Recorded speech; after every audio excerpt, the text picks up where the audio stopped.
जय श्री कृष्णा, राधे राधे, जय श्री खाटू नरेश की। कैसे हैं आप लोग मित्रों? गोविंद कथासार चैनल में आपका स्वागत है। आज मैं आपके समक्ष श्री बांके बिहारी जी की एक और सत्य घटना लेकर के आया हूँ। वह सत्य घटना है एक बुजुर्ग महिला के साथ में हुई घटित घटना। श्री बांके बिहारी जी खुद अपनी प्यारी भक्त को लेने के लिए बीकानेर आए। तो ये सत्य घटना आइए शुरू करते हैं। एक बार एक परिवार में सिर्फ और सिर्फ बुजुर्ग महिला रहती थी, जो कि अपना जीवन बहुत ही कठिनता से जीवन यापित करती थी। उसकी एक बेटी भी थी, जो कि पाँव से थोड़ा अपाहिज थी, चल नहीं सकती थी। तो वह बुजुर्ग महिला अपनी बेटी की भी सेवा करती थी और अपना भी लालन पालन करती थी। अपने घर गृहस्थी चलाने के लिए वह जंगल से लकड़ियाँ काट कर आती और उन्हें बेचती। जितने भी रुपए आते वे उन रुपयों से अपना खाना वगैरह जो भी है वे खरीद करके और दैनिक दिनचर्या के हिसाब से खाते। किसी समय उसका लकड़ियों की बिक्री है वे काफ़ी अच्छी हो जाती और किसी समय उसकी लकड़ियों की बिक्री नहीं होती। वह बुजुर्ग महिला एक बार श्री बांके बिहारी जी के वृंदावन में गई थी। बांके बिहारी जी के वृंदावन में जाकर के उसे बहुत ही अच्छा लगा। उन्होंने बांके बिहारी जी की छवि को देखा, बहुत अच्छा लगा। सांवले से आंखें, बहुत बड़ी बड़ी प्यारी सी आंखें, आंखों में उसको ऐसा लगा जैसे बांके बिहारी जी उसको कुछ कहना चाहते हैं। उसका तो मन ही नहीं कर रहा था आने को, लेकिन वह लाचार थी क्योंकि उसकी जो बेटी है वो अपाहिज थी। तो वह महिला आ गई। कई साल बीत गए थे। कई साल बीतने के बाद में उसका मन हुआ, उसको किसी ने बताया, आसपास के जो रहने वाले होते हैं उसको किसी ने जानकारी दी कि श्री बांके बिहारी जी की जो पूरी छवि एक बार उसके दर्शन होते हैं, जो कि साल में आती है तीज, जो कि हिंडोला डलता है। हिंडोले महोत्सव के अंदर ही श्री बांके बिहारी जी के पूर्ण दर्शन होते हैं और उसमें उनके दर्शन बहुत ही जो दिल को छू जाने वाले दर्शन होते हैं इस प्रकार से। तो उसका काफ़ी मन था कि वह तीज के समय, सावन की जो तीज आती है उस समय वह जाए और श्री बांके बिहारी जी के दर्शन करे। ये उसकी दिल से इच्छा थी। लेकिन ये इच्छा कैसे पूरी हो? ना तो उसके पास में रुपयों की ही व्यवस्था थी और ना ही उसे कोई ले जाने वाला था। इस बार जैसे ही वह सोचती, वह बीकानेर की रहने वाली थी और दूर भी काफ़ी था, क्योंकि दूरी थी। अब बीकानेर से आप देख लीजिए वृंदावन कितना दूर हो जाता है। तो अकेले जाना वो अकेले भी नहीं जा सकती थी, उसको किसी के द्वारा ही जाना होता है। तो उसने भगवान श्री बांके बिहारी जी को अर्जी लगाई कि हे प्रभु, मैं तेरे पास में आना चाहती हूँ, लेकिन मजबूर हूँ कि मैं नहीं आ सकती। मैं किसी के साथ ही आ सकती हूँ। मेरी बेटी भी है, उसका भी ध्यान रखना होता है। चलो, अगर मैं उसके लिए कुछ खाने पीने के लिए उसको कुछ दे जाऊँ या फिर किसी को कुछ सहायता के लिए मैं बोल दूँ तो कोई सहायता भी कर देगा, लेकिन मुझे कौन लेके आएगा रे? तो कृपा करके मुझे, या तो तू मुझे बुला ले या तू मुझे लेने के लिए आ जाए, या फिर किसी की सहायता से मुझे तेरे पास बुला ले। तो उसकी दिलो जान से इच्छा थी कि वह इस श्रावण की जो तीज आती है उसमें जाए और हिंडोला उत्सव देखे। वह तीज भी आने वाली थी। 6 महीने से तो उसने अर्जी लगा रखी थी। फिर बाद में उसका दिल टूटता सा गया, क्योंकि हरियाली तीज, जो कि श्रावण तीज है, उसे आने में करीबन 1 महीना ही शेष रह गया था। फिर वह सोचती है कि शायद हो सकता है कि प्रभु मुझे बुलाना ही नहीं चाहते हैं, या फिर ये भी हो सकता है कि श्री बांके बिहारी जी अपने दूसरे भक्तों में बिजी हो, दूसरे भक्तों में व्यस्त हो। शायद मेरे ऊपर उन्होंने ध्यान ही नहीं दिया। फिर एक मन उसका ये भी करता है कि नहीं, बांके बिहारी जी शायद सोचते हैं कि मुझे आने में बहुत दिक्कत होगी, इसी वजह से वो मुझे बुलाना नहीं चाहते। उसका मन काफ़ी विचलित होता, काफ़ी वो सोचती, काफ़ी वह श्री बांके बिहारी जी से अपने मन ही मन लड़ती। मन ही मन इसलिए लड़ती क्योंकि एक मन तो करता कि मुझे जाना चाहिए, कोई मुझे ले जाए, मुझे बांके बिहारी जी खुद आकर के ले जाए। दूसरा मन करता तुझे क्यों बुला करके लेकर जाएंगे, तू कौन सी उनकी बहुत बड़ी भक्त है? ना तो तेरे पास में कोई पैसा है, ना तू अच्छी तरह भोग लगाती है, ना कुछ करती है, ना ही तू कभी साल में एक बार आती। साल तो छोड़ो, 2-2, 3-3 साल निकल जाती है। वह सिर्फ और सिर्फ बांके बिहारी जी के यहाँ पूरे जीवन में एक ही बार गई थी। दूसरी बार जाने की उसकी इच्छा थी, वो भी हिंडोला उत्सव में तीज के अंदर, जो कि साल भर में एक बार आता है। अब ऐसे ही समय बीतता गया और अब हरियाली तीज आने में अब सिर्फ और सिर्फ 3 दिन शेष रह गए थे। उन 3 दिनों के शेष के अंदर ही वह बुजुर्ग महिला सोचती है कि अब क्या होगा, कौन मुझे लेने के लिए आएगा। हे प्रभु श्री बांके बिहारी जी, मेरी इच्छा थी कि मेरे मरने से पहले तू मुझे दर्शन एक बार दे जा दे। हरियाली तीज के अंदर तू मुझे अपने हिंडोला उत्सव के अंदर ही मुझे दिखा दे। मेरी बहुत दिलो जान से इच्छा है कि मैं तेरा हिंडोला उत्सव देखूं। ये कह करके वह रात्रि को सो जाती है। अब जैसे ही सुबह उठती है, सुबह उठ करके बुजुर्ग महिला ने अपना खाना वाना बनाया, अपनी बिटिया को दिया। बिटिया खाना खा रही थी। इतने में बिटिया बुजुर्ग महिला अंदर खाना बना रही थी। बिटिया ने जोर से आवाज़ लगाई, माँ माँ, श्री बांके बिहारी जी आए हैं तुम्हें लेने के लिए। माँ जोर से भगी गई। वृद्ध महिला जोर से जल्दी से भग करके गई और जाकर के देखती है तो वहाँ तो कोई भी नहीं था। बेटी को कहा कि बेटी क्यों मुझसे मजाक करती है? तो बोलती, नहीं नहीं माँ, बांके बिहारी जी खुद यहाँ आए थे और बोल रहे थे मेरे पास आकर के कि मैं तुझे लेने के लिए आया हूँ, चल मेरे साथ। वे तुम्हारे लिए बोल रहे थे माँ। तो बोलती, क्यों मुझसे मजाक करती है बेटी? अच्छा चल, अगर आए थे तो तू बता कि वह कैसे दिखते हैं। बुजुर्ग महिला ने इसी वजह से पूछा क्योंकि उसकी बेटी ने कभी भी अपने जीवन में श्री बांके बिहारी जी को नहीं देखा था, ना ही कभी चलचित्र देखा, ना फोटो देखे, ना कुछ देखा, कुछ भी नहीं देखा। तो वो जानती नहीं थी बांके बिहारी जी कैसे दिखते हैं। अब वह बुजुर्ग महिला जैसे ही उसने पूछा तो उसकी बेटी ने कहा, माँ सांवले से दिखते हैं, मनमोहक उसका रूप है, घुंघरालू उसके बाल हैं, आंखें उसकी बड़ी बड़ी हैं,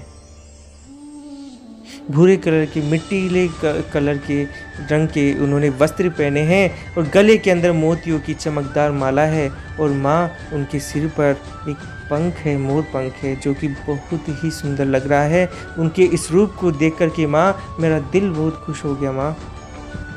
तो एक बार तो बुजुर्ग महिला ने देखा कि हो सकता है कि मुझे लेने के लिए आए।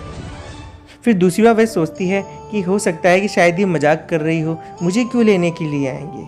अगर मुझे लेने आते तो मुझे अपने साथ में लेकर के चलते, मुझे यहाँ दोबारा क्यों छोड़ गए? अब उसकी इसी जो भावना थी, उन भावनाओं को देख करके वह चुपचाप बैठ गई, रोने लगी। फिर दोबारा से अपने श्री बांके बिहारी जी को ताने कसने लगी कि हे प्रभु, मुझे लेने भी आया और मुझे लेके भी नहीं गया। ऐसा क्या गुनाह किया था मैंने? काफ़ी समय बीत गया। अब हरियाली तीज की एक दिन पहले की बात है। उसका देवर उसी रोज़ बीकानेर आ गया एक दिन पहले हरियाली तीज के, और आकर के बोलता है, भाभी मैं जयपुर जा रहा हूँ, अगर तुझे जाना हो तो चल मेरे साथ, मैं तुझे ले चलता हूँ। अब देखिए, इसी बीच में आपको एक और बात बताना चाहता हूँ कि बुजुर्ग महिला ने, उस वृद्ध महिला ने अपने पूरे गांव के अंदर भी ढिंढोरा पीट दिया था कि कोई अगर श्री बांके बिहारी जी के यहाँ जाए तो मुझे साथ लेकर के जाना, लेकिन सबने मना कर दिया। पूरे 6 महीने के अंतराल उसने कई बार पूछा कि मुझे अगर कोई बांके बिहारी जी के जाए तो मुझे भी लेते हुए जाना, लेकिन सब ने मना कर दिया कि हम नहीं जाएंगे, काफ़ी दूरी है, हम नहीं जा सकते, हम व्यस्त हैं। कोई बोलता है क्या, कोई क्या। इसी चीज़ से हारते हुए चलो उसने, बुजुर्ग महिला ने सोचा कि आज मेरा देवर आया है और कल हरियाली तीज है, मैं जयपुर तक ही साथ चलती हूँ, आगे शायद हो सकता है कि प्रभु की इच्छा हो मुझे ले जाए कैसे भी। वो बुजुर्ग महिला अपने देवर के साथ में चली गई और अपनी बेटी को भी साथ में लेकर के गई। उसने देखा कि अपनी बेटी को वह अपने देवर के घर पर छोड़ करके और वहाँ चली जाएगी। तो वो तीनों की तीनों निकल गए और जयपुर में जा कर के उसने अपनी भाभी के घर में अपनी बिटिया को छोड़ दिया और भाभी को कहती है कि भाभी क्या तुम मेरे साथ में चलोगी श्री बांके बिहारी जी के दर्शन करने? बांके बिहारी जी की असीम कृपा तो देखो कि उसने उसी वक्त ही हाँ कर दी, लेकिन पैसे की कमी थी, रुपयों की कमी होने के कारण ही उसका मन थोड़ा सा विचलित होने लगा। फिर सोचती है कि कैसे चलेंगे। अचानक उसके देवर, वृद्ध महिला के देवर के पास में किसी ने आकर के रुपए दे दिए, जो कि काफ़ी समय से अटके हुए थे, किसी को उधार दिए हुए थे, वह काफ़ी समय से नहीं दे रहा। तो उसने साफ मना कर दिया था कि मैं तुम्हें रुपए नहीं दूंगा, जो करना है कर लो। अब ये चमत्कार नहीं तो क्या है, देवर ने भी हाथ जोड़ कर कहा, प्रभु तेरी लीला बहुत अपरंपार है, मान गया मैं तुझे। अब तो मैं और मेरी बीवी और मेरी भाभी ज़रूर तेरे दर्शन करने के लिए कल की हरियाली तीज में हिंडोला देखने ज़रूर आएंगे। तीनों रेल की टिकट लेकर के निकल चलते हैं वृंदावन। अब आ चुकी है हरियाली तीज। हरियाली तीज की सुबह वह बुजुर्ग महिला और उसके साथ में उसकी भाभी और देवर तीनों उस मंदिर में चले गए। काफ़ी भीड़ थी। उस भीड़ के अंदर, इतनी भीड़ के अंदर इतना ऐसा प्रेशर लगा, इतना धक्का लगा कि धक्के में जाकर के वह बुजुर्ग महिला सीधे बांके बिहारी जी के नज़दीक जा पहुंची और उसने फिर दर्शन किए। और दर्शन करके उसने देखा तो वही वेशभूषा उसने बनाई हुई थी। सांवला सा कलर था, यानी कि सांवला सा रंग था, घुंघरालू बाल थे, बड़ी बड़ी आंखें थी, मनमोहक रूप था और उसके मटमिले उसके वस्त्र थे। ये देख करके वे बुजुर्ग महिला चौंक गई कि बांके बिहारी तू आया भी, लेकिन मुझे दर्शन दे करके नहीं गया, सिर्फ और सिर्फ मेरी बेटी से मिल करके गया। तो यही बात है मित्रों, ऐसा उसने बुजुर्ग महिला ने उसे देखा और देख कर के कहा कि बांके बिहारी तू मुझे लेने के लिए बीकानेर आया, मैं बहुत खुश हूँ और बहुत खुशी हुई, धन्य है। फिर बुजुर्ग महिला का दोबारा बीकानेर जाने का मन नहीं कर रहा था, लेकिन क्या करे, वह भी मजबूर थी अपनी बेटी का ध्यान रखने के लिए। फिर भी वह उस मंदिर में जाकर के बैठ गई और 2 से 3 घंटे तक सिर्फ जाकर के उसे निहारती रही, देखती रही। बार बार पट बंद होते गए, फिर जब भी खुलते हुए देखती रही। जब पट बंद होते तब वे अपनी आंखें बंद करके उनके रूप को निहारती, उसे काफ़ी अच्छा लगता। फिर वो तीनों की तीनों निकल गए। तो यह है सत्य घटना जो कि बुजुर्ग महिला के साथ में घटित हुई कि बांके बिहारी जी उस बुजुर्ग महिला को लेने के लिए बीकानेर पहुंच गए। तो ऐसे हैं हमारे श्री बांके बिहारी जी, वे किसी को भी नाराज़ नहीं करते, चाहे वे कैसा भी उसका भक्त हो। वह अपनी उस भक्त को दयालुता जरूर दिखाते हैं, तो हम भी क्यों ना दिखाएं। तो ऐसा है मित्रों, बांके बिहारी जी हमारे बहुत दयालु हैं। ये सत्य घटना मुझे किसी के द्वारा पता चली है, जो कि हमारे मित्र हैं वरुण जी। उन्होंने मुझे ये सत्य घटना मेरे व्हाट्सएप नंबर पर भेजी है। उनका बहुत बहुत धन्यवाद कि उन्होंने मुझे अपनी जो बांके बिहारी जी की घटना मुझे बताई। बहुत अच्छा लगता है जब भी मैं बांके बिहारी जी की बात करता हूँ। मित्रों, मेरा कुछ मन है कि मैं आपसे और भी बात करूँ। बात यह है कि इस सृष्टि में या इस धरती पर काफ़ी ऐसी चीज़ें हैं, मैं उसी के ऊपर आधारित आपसे मैं बात करना चाहता हूँ। वे बात इस प्रकार है कि सृष्टि का एक नियम और है मित्रों, कि जो इस धरती पर आया है उसे एक ना एक दिन अपने शरीर को छोड़ करके वापस परलोक जाना है, यानी उसकी मृत्यु तय है। मृत्यु के विषय में हर व्यक्ति के साथ मृत्यु के समय यह 7 बातें जरूर होती है, जो कि मैं आपके समक्ष रखना चाहता हूँ मित्रों। बहुत ही जरूरी बात है। पहली बात यह है कि जब किसी व्यक्ति को पानी में तेल या दर्पण में अपनी छवि नहीं दिखाई दे, या उनकी छवि या परछाई विकृत दिखाई देने लगे, तो ऐसा माना जाता है कि व्यक्ति के शरीर त्यागने का समय आ चुका है। दूसरा नियम यह है कि मृत्यु के नज़दीक आने पर व्यक्ति के आँखों की रोशनी खत्म हो जाती है और उसे अपने आसपास बैठे लोग भी नजर नहीं आते। तीसरी बात है कि जीवन में जो भी अच्छे या बुरे कर्म किए हैं, वे सारे कर्म व्यक्ति की आंखों के सामने इस प्रकार गुजरने लगते हैं कि जैसे कोई फिल्म उल्टा करके देख रहे हो, यानी जीवन के अंतिम कर्म को लेकर जन्म तक की सभी घटनाएं आंखों के सामने तैरती चली जाती है मित्रों। चौथा नियम है कि जिसके कर्म अच्छे होते हैं उन्हें अपने सामने एक दिव्य प्रकाश नजर आता है और व्यक्ति मृत्यु के समय भयभीत भी नहीं होता। पांचवा है कि गरुड़ पुराण में बताया गया है कि जब मृत्यु की घड़ी नजदीक आती है तो यम के 2 दूत मरने वाले प्राणी के सामने आकर खड़े हो जाते हैं। छठा है कि जिनके कर्म अच्छे नहीं होते उन्हें अपने सामने यम के भयंकर दूत दिखते हैं और वह भयभीत उसे करते रहते हैं। सातवां है कि शरीर त्याग करने के अंतिम समय के व्यक्ति की आवाज़ भी खत्म हो जाती है और वह बोल नहीं पाता, आवाज़ घरघराने लगती है, बोल नहीं पाता है मित्रों, जैसे किसी ने गला दबा दिया हो। मित्रों, मेरे साथ में एक ये घटना घटित हुई है, मैं आपके समक्ष रखना चाहता हूँ। काफ़ी समय से मैं सोच भी रहा था कि मैं आपसे ये बात साझा करूँ। मृत्यु के समय कैसा अनुभव होता है, ये मैंने देखा है। जब मेरी नानी जी ने मेरे सामने, मेरे हाथों में अपनी देह परलोक यानी कि अपनी देह छोड़ी थी, वो परलोक को सीधा गमन किया था उन्होंने।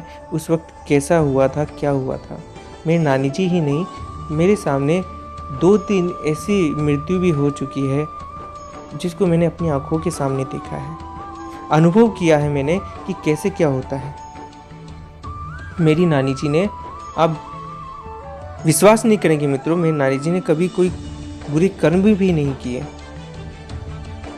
वह हमेशा जानवरों की सेवा करती थी, गौ माता की सेवा करती थी। हमेशा करीबन 5 से 6 चपाती रोज ज़्यादा बनाती, गौ माता को देती, बंदर होते हैं उनको देती, अपने साथ में लेकर के भी जाती 1-2 चपाती ज़्यादा।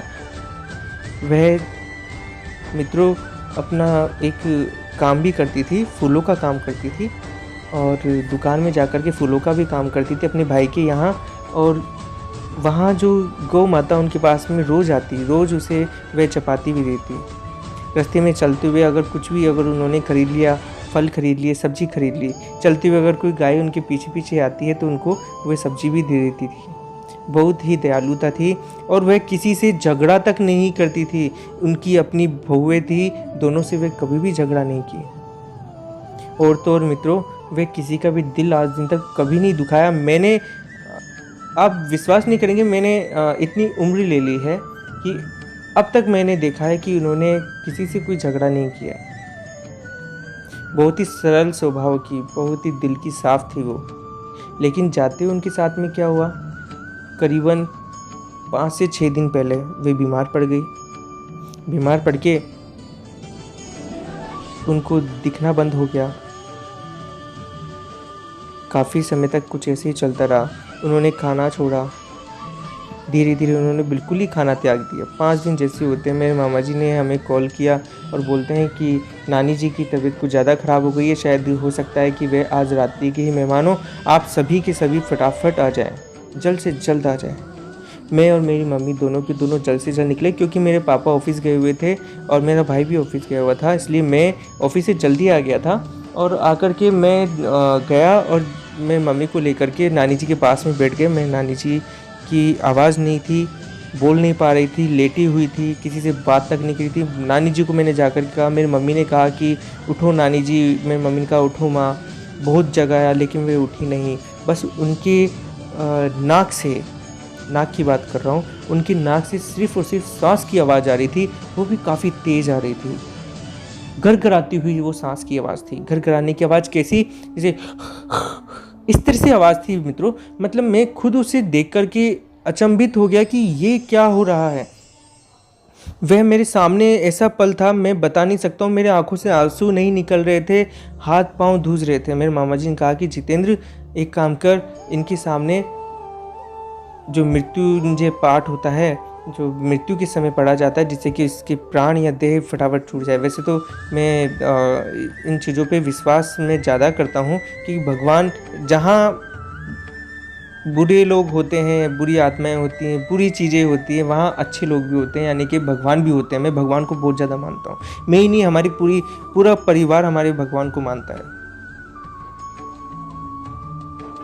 मैंने उस वक्त वह पाठ पढ़ा, और पाठ पढ़ते हुए मैं नानी जी के जस्ट कान के पास में अपना मुंह पास में रख करके, जिससे कि उनको साफ सुनाई दे, और मैं पाठ पढ़ रहा था। वो लेटी हुई थी। पाठ पढ़ते हुए मैंने उनको वो पूरी बात सुनाई, पाठ को पूरा सुनाया। सुनाते ही आखिरी में जब श्री कृष्ण भगवान बोलते हैं कि इस प्रकार से देह छूट जाती है, देह छूटने के बाद में ये बात जैसी हुई, मेरी मम्मी ने उन्हें गंगा जल का एक बूंद, गंगा जल और उसमें हल्के तुलसी के पत्ते थे, 1-2 बूंद उन्होंने उनके मुंह पर, जिह्वा पर रखे, और इतने में उनकी सांस रुक गई।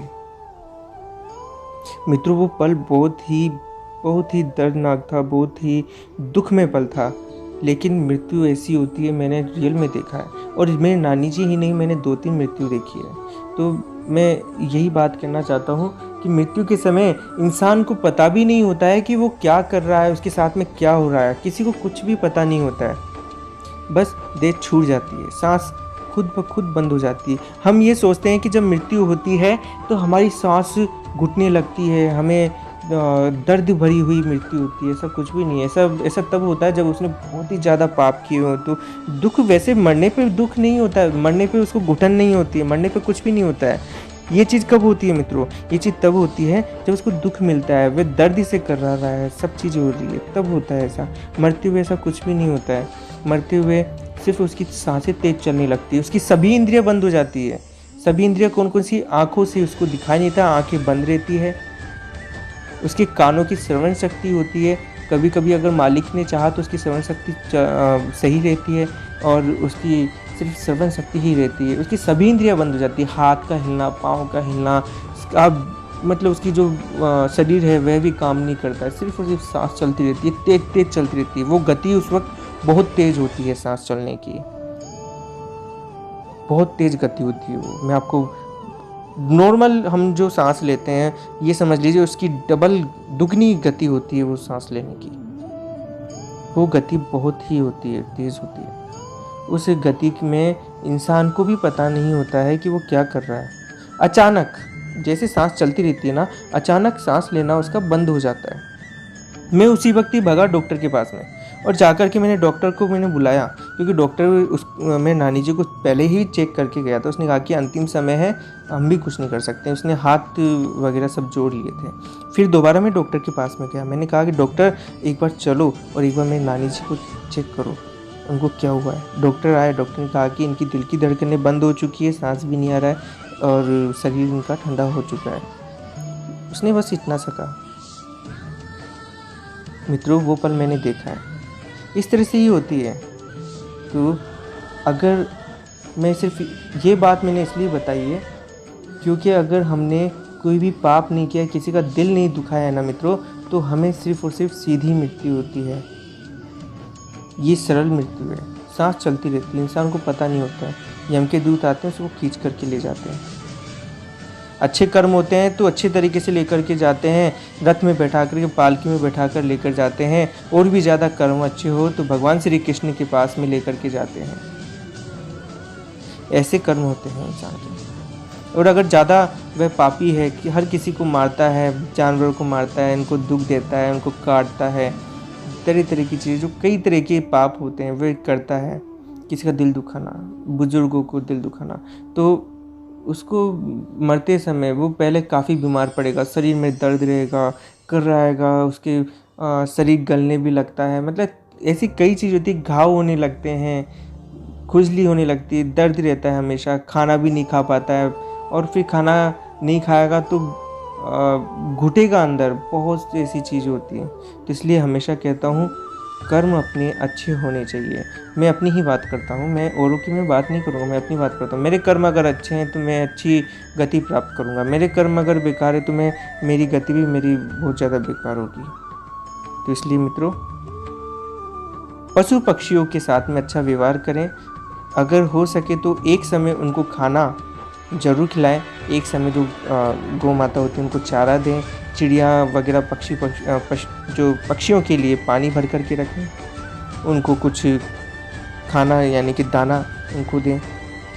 अपने आसपास में अगर आपसे जितना हो सकता है कुत्ते को चाहे आप एक चपाती दें, कुछ भी दें, लेकिन दे ज़रूर। अपने आसपास के रहने वाले जीव को आप कुछ ना कुछ दें, चाहे थोड़ा ही दें। मैं ये नहीं कह रहा हूँ कि आप उसको भरपेट खाना खिलाएं, ज़रूरी नहीं है।